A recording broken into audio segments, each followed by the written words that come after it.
The reason that I'm making this video today is just because somebody cooked the other day talking about why it's a terrible time to be on the internet.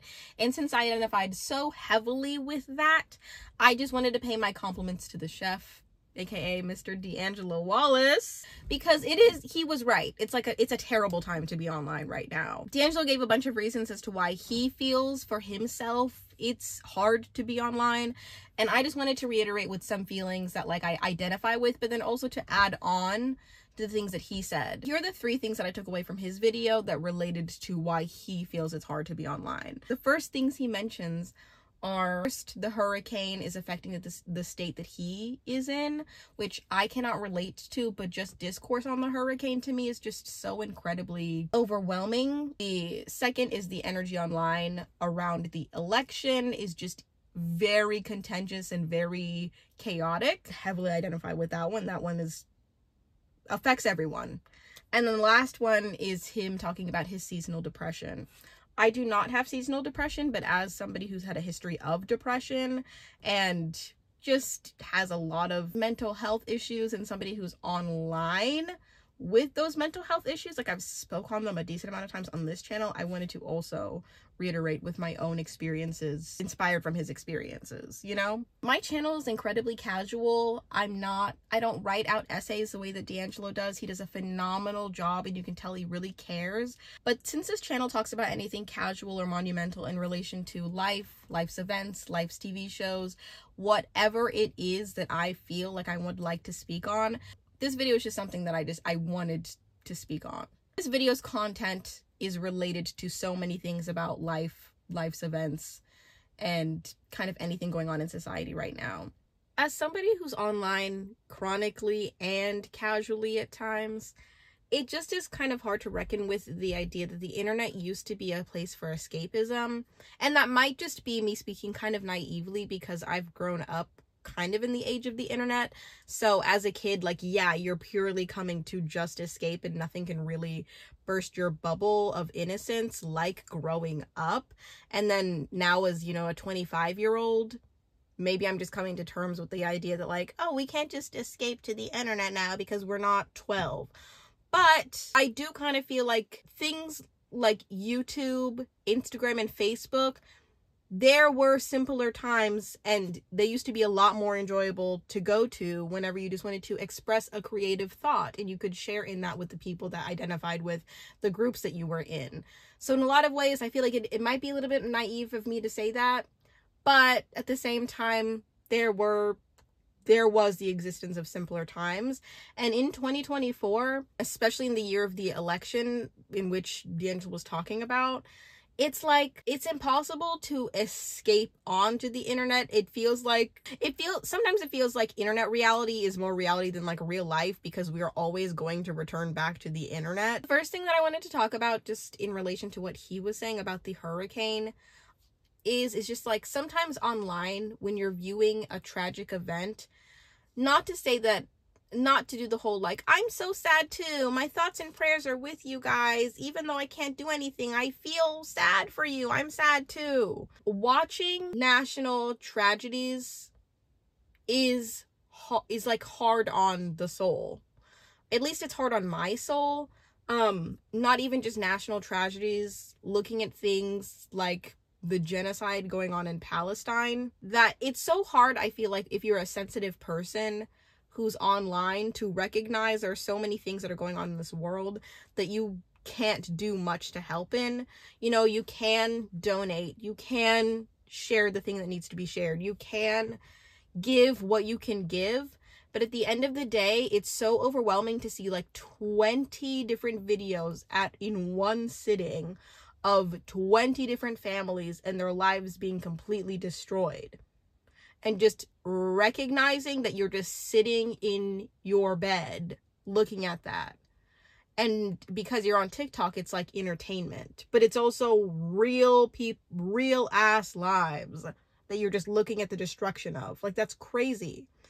And then it'll be one thing of Hurricane Milton that you're looking at, and you're like, what the hell? Oh my God. and then you'll scroll to like a meme of like a cat that can't like jump up on a counter, and it's funny and it's silly, and you're like, ah, that was crazy. And then you scroll again and you're looking at like Donald Trump saying something incredibly racist, and it's like to like meme music. And then you'll like scroll again and it'll be like, it's okay to take time for yourself. Just know your worth is not in your productivity. And then it'll be like, yeah, totally.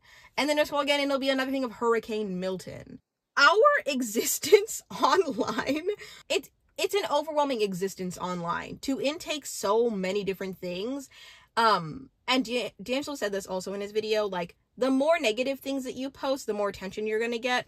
100%. If your favorite YouTuber today, if your favorite YouTuber today came out with a video that said, I've been living with depression for the past 10 years, you'd be like, oh shoot, let's get into this.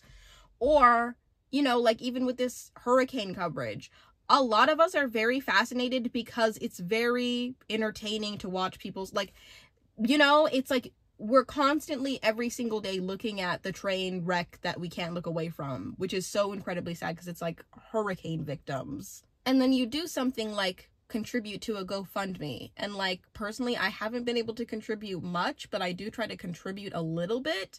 But then it's also like, am I contributing because I want to feel good about myself? How can I feel good about myself contributing $15 when that family needs a whole entire home? Like, what are you gonna, like, what is that gonna do?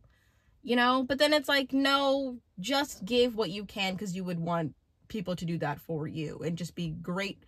Just recognize, like, you're doing what the heck you can for the people in need. But then it's, you know, I don't know. I just feel like there's this feeling of hopelessness no matter what you do online when it comes to tragedies, that it just feels like a sense of hopelessness. It feels like we're watching a movie of what life in 2024 is like. Every day waking up in this reality has felt crazy since 2020. The second point that he brought up was the energy around the election. Don't even get me started because I live in the world's most boring Midwestern state, which will always be voting red. It will always be lighting up red. Socially, it puts me a little bit on edge because anytime somebody at work, in public, wherever, not in my friend group, but just anytime I'm like, let's just say at work, anytime somebody's like, I don't want to get political, I'm like, if we could just please not, like, seriously, if we could just not, like, I would appreciate that, like, yeah, let's not get political. And they go on some silly little rant about something stupid that I don't believe in. It's like, I believe in humanity. I would like to say that I am somebody who focuses on empathizing with human beings, but then also finding like the humor in life too. But like, it gets a little bit hard when I see people openly, just boldly, loudly supporting somebody who has horrible rhetoric, who is a convicted felon in our... The fact that that's like a controversial statement when it's just simply like a fact is kind of crazy to me. Existing online and seeing discourse of people talking about politics is not exhausting in the way that it's like, oh, people can't just agree to disagree. People can't have civil... like, I can have civil discourse with people who I disagree with, but when you are so bold and so loud about things that are just blatantly just rooted in hate that you would like to disguise as logic, that to me like wears on my soul, because it makes you think like, you know, like I will get into the headspace of like, oh, that's just a Trump supporter, like who cares? No, dude, like some of my people in my extended family are those like keyboard warriors. Like, those are people's family members. Like, those are not just some random Trump supporters who don't exist and don't matter to you. Those are people who largely exist in the state you live in. And just because election ends doesn't mean that those beliefs go away. The last thing that I want to talk about is what he talked about in relation to having seasonal depression, as I cannot identify with that because I've never been diagnosed with seasonal depression. I feel as though I can kind of connect to some of the ideas that he was bringing up, mainly being the one of the misconception that like people think that when you're depressed you're just sad. No, when you're depressed it feels like there is no way for you to get motivated to feel better. It's an overwhelming feeling of just general numbness. When you're numb, you do not have motivation, you do not have hope, you do not seek out the things that make you grateful to be alive. You're really just tolerating existence. The last time I felt deeply depressed to where I was like not interested in life was when I was in the 8th grade, and I'd just been so unstable in my life, physically, mentally, emotionally.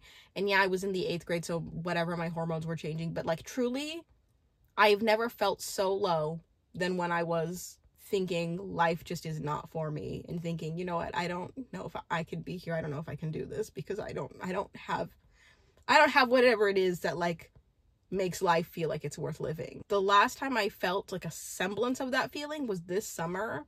It felt similar to the things that I had felt when I was just uninterested in life.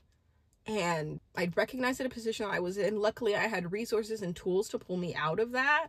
But I could have easily gone down the path of just being like, you know what, life isn't for me. But luckily, I have the tools now that life feels so right for me. Depression is such a horrid, terrible, heavy feeling. I just wanted to validate the fact that like depression is not just sadness. Depression is truly hopelessness. If you're going through a hard time, if you are depressed right now, just know somebody will validate you. Somebody sees you. I know it's hard to feel that. I'm grateful for the community that the internet has given. Like, as much as the internet is so overwhelming, things are really hard and contentious. The amount of joy that I get when I'm looking at a fellow creator's video, or the amount of joy I get in watching Love is Blind and recapping Love is Blind, the amount of joy, the amount of validation I feel in just looking at other people's experiences online is just something I had been searching for since I was a child, which is crazy to say, but like very honest. Angelo Wallace is just one of those people that makes me feel genuinely like I'm not going insane, and that there are people that struggle the way that you do, and that there is content that like affirms the type of person you are, and that inspires you to be the person that inspires you to be an honest, real person. Like the content that D'Angelo makes, beautiful, amazing. I could cry about it. And I just appreciate him so much because he makes me feel so seen, so validated, so inspired, you know? But yeah, thank you so much to D'Angelo Wallace for posting that video so that I could post a response giving compliments to the chef. He'll probably never see this, which is fine. I hope you took value from this video. And more importantly, I hope you have an amazing morning, afternoon, or night.